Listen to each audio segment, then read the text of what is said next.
Eesti on ikka kontrastide riik. Meil on olemas ürgne ja arhailine suitsusaun ja siis on meil Aufguss.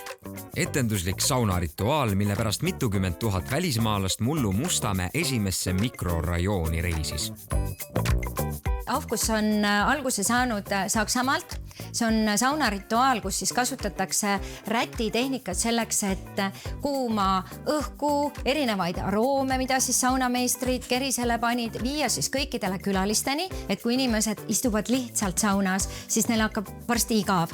Ja sellepärast me pakumegi erilisi saunaetendusi, saunarituaale, mis siis kõik annavad tunduvalt suuremat elamust ja lõõgastust külalistele.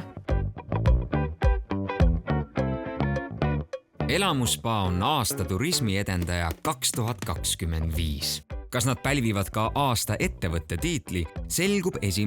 novembril. Vaata auhinnagala ülekannet kell 18.45 Eesti Televisioonis.